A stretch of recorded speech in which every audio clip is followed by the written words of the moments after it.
Assalamualaikum guys, welcome back to my YouTube channel di Lydia Santuy, edisi cerita minggu. Oke guys, kali ini Lydia mau cerita untuk episode kedua di cerita minggu ini ya, dengan judul Lula Masuk Sekolah Dasar. Check it out! Diawali dengan pagi yang cerah, aktivitas keluarga sederhana ini pun dimulai.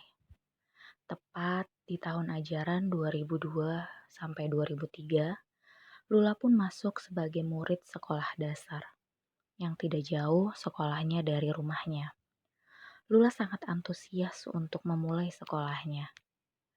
Sedikit informasi, Lula dan kakak-kakaknya tidak TK, dikarenakan pada saat itu keluarga mereka tidak mampu untuk memasukkan Lula ke TK terlebih dahulu sebelum masuk SD. Mengawali sekolah dasarnya, Lula pun selama 1 minggu lamanya diantar jemput oleh ibunya. Sudah dipastikan diantar jemput jalan kaki ya guys, bukan pakai kendaraan. Setiap pulang sekolah, Lula selalu saja bercerita kepada ibunya kalau dia sangat ingin menjadi guru kelak sudah dewasa. Tak jarang Lula pun sering berkata kepada ibunya, "Ibu, kalau Lula sudah besar nanti, Lula ingin jadi guru ya, sama seperti guru Lula yang gendut di sekolah." Dengan muka polosnya yang sangat menggemaskan. Dan ibu pun menjawab, "Lula sayang, kalau Lula ingin menjadi guru, berarti Lula harus rajin belajarnya dan harus dapat nilai yang bagus ya, oke?" Dan Lula pun menjawab kembali, "Baik ibu," sambil memeluk dan mencium ketiak ibu. Iya, Lula memang sering melakukan hal tersebut. Waktu pun terus berjalan sampai di mana Lula kenaikan kelas dan dia tumbuh menjadi anak yang pintar, ceria, dan memiliki teman yang banyak. Tak jarang dia pun mendapatkan juara di kelasnya. Tentu, ibu dan ayah sangat bangga mengetahui itu. Tidak terasa, Lula pun menginjak kelas 3 SD. Dan Lula dimasukkan ke sekolah keagamaan, yaitu sekolah madrasah yang tidak jauh jaraknya dari rumahnya tentunya. Aktivitas Lula dari Lula kelas 3 SD sampai Lula kelas 6 SD, yang artinya dia juga 4 tahun bersekolah di sekolah keagamaannya. Aktivitasnya seperti biasa, jam 6.30 Lula berangkat sekolah dengan teman-teman satu kampungnya dan pulang sekolah jam 12 sampai jam 1 siang Lula sampai ke rumahnya. Dilanjut sesampainya Lula di rumah, dia ganti baju, makan, mandi, dan siap berangkat ke sekolah keagamaannya lagi. Karena Lula masuk ke sekolah itu jam 2 siang. Seperti itulah setiap harinya aktivitas Lula. Sampai di mana masalah besar pun menghampiri keluarga sederhana ini. Tepat di tahun 2008, kakak laki-laki Lula, Leo, meninggal dunia. Seperti ini kronologinya. Leo memang sering sakit-sakitan, di mana saat itu keluarga tidak mampu untuk memeriksakan ke rumah sakit. Dan namanya di desa, pengobatan pun ala kadarnya saja. Leo sering mengalami batuk parah, bahkan tak jarang sering batuk berdarah. Dan penyakit itu pun menggerogoti tubuhnya sehingga Leo tampak sangat kurus. Hal ini membuat ibu merasa ada yang tidak beres dengan penyakit Leo. Dan ibu pun mengajak kakaknya Lula, yaitu Leo, ke rumah sakit untuk memeriksakan dirinya. Dan Leo pun menjalani ronsen. Dan di situ, ibu dan keluarga melihat hasilnya. Sangat shock karena sebagian besar dari paru-paru Leo sudah rusak. Bisa disebut dia sudah terkena kanker paru-paru. Ibu, ayah, Lisa, dan Lula pun sangat sedih mengetahui hal itu. Saat malam di mana Leo akan pergi untuk selamanya. Ibu yang selalu menjaga dan menemani Leo tidur. Dan saat itu pun tiba. Tiba-tiba Leo terserang batuk yang sangat parah. Bahkan Leo beberapa kali muntah darah. Dan hal yang tak biasa terjadi pada malam itu. Darah yang dikeluarkan Leo dari mulutnya sangatlah banyak, membuat ibu, ayah, Lisa, dan Lula pun sangat panik dan menangis. Dan tak lama, Leo pun menghembuskan nafas terakhirnya tepat di pelukan ibu.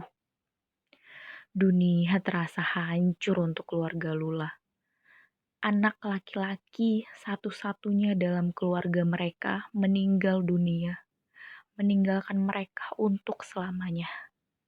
Lula yang saat itu menatap ibu, ayah, dan kakaknya Lisa, saat itu tampak sangat hancur, sakit, sedih, seperti dunia saat itu sedang berhenti, dan sangat tidak memihak ke keluarga kecil ini. Hari demi hari, keluarga ini pun melewati hari dengan sangat amat berat. Ayah yang meski selalu sering berselisih paham dengan Leo, tetapi saat dimana Leo sudah tidak ada, dia pun tidak ada hentinya menyalahkan dirinya sendiri sebagai ayah yang tidak bisa merawat anak satu-satunya laki-laki di keluarga mereka. Ibu yang setiap sholatnya selalu saja menangis, hatinya hancur, kehilangan putra sulung satu-satunya yang dia miliki. Karena ibulah yang sangat dekat dengan Leo selama Leo hidup. Bahkan saat Leo sakit, ibu tak henti-hentinya selalu mendoakan, menjaga, dan merawat Leo agar anaknya bisa kembali sehat, pulih, dan bisa bermain selayaknya anak-anak yang lain.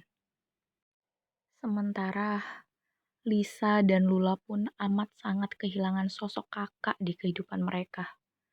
Karena sejak mereka kecil sampai mereka besar, Leo selalu saja menjadi penengah kalau Lisa dan Lula berselisih paham.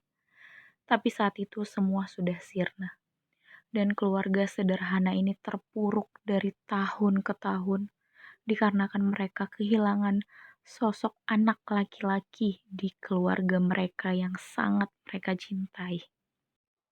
Sedikit pesan Lula untuk Leo yang belum sempat pernah diucapkan kepada kakak laki-lakinya pada saat Leo masih hidup. Kakak, Lula minta maaf karena Lula sering nakal dan gak pernah dengerin kata-kata kakak. Dan Lula sering sekali membuat kemarahan ayah dan ibu, tetapi yang disalahkan selalu kakak, padahal itu adalah ulah dari Lula sendiri. Lula sayang sama kakak. Lula gak pernah ucapin ini, dan Lula menyesal sudah pernah nakal dan gak pernah dengerin apa kata kakak. Lula minta maaf ya kak. Semoga kita, ayah, ibu, Kalisa, Kaleo, dan Lula nanti bisa berkumpul di surganya Allah. Amin. Lula sayang dan cinta Kak Leo. Terima kasih untuk semuanya Kak.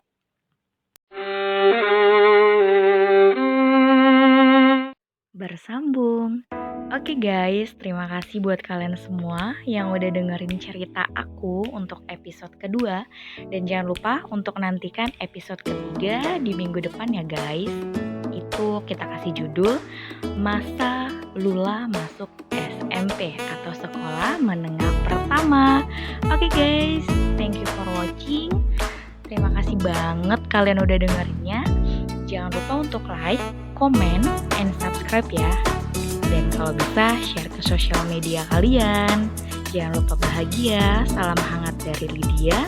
Selalu tersenyum dan assalamualaikum warahmatullahi wabarakatuh. Terima kasih.